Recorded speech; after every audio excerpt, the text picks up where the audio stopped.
Dobrý den, jmenuji se Jakub Lajda a jsem finalistou Office Areny pro rok 2024. Pocházím z obce Roštění. To je malá vesnice, která se nachází poblíž Holešova na Kroměřížsku ve Zlínském kraji.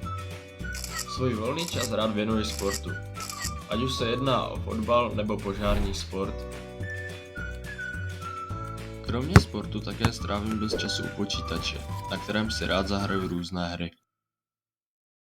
Trávením času u počítače jsem se s ním i některými programy naučil dobře pracovat.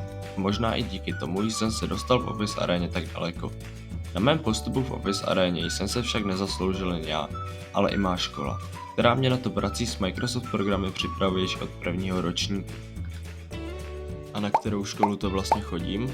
Chodím na střední policejní školu Ministerstva vnitra v Holešově. Jedná se o školu s odborným zaměřením. To znamená, že škola už připravuje studenty na výkon povolání policisty, takže kromě klasických předmětů se zde vyučuje například právo, střelba, kriminalistika nebo dopravka. Samotný areál školy má rozlohu 18 hektarů a nachází se v něm budovy školy, internát, štáb pro vedení školy, rozsáhlá sportoviště včetně sálů s tatami, jídelna, knihovna, 3 střelnice a mnoho dalších budov.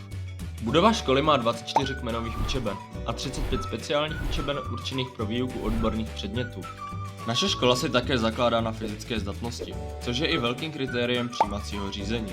K dispozici máme 250-metrový ovál, sportovní halu a sály s tatami. Je to sice náročná škola, ale i přesto tam chodím rád. Tímto jste se dozvěděli něco o mně i mé škole. Moc vám děkuji za shlédnutí, doufám, že se vám video líbilo a přeji vám příjemný zbytek dne. Naschledanou.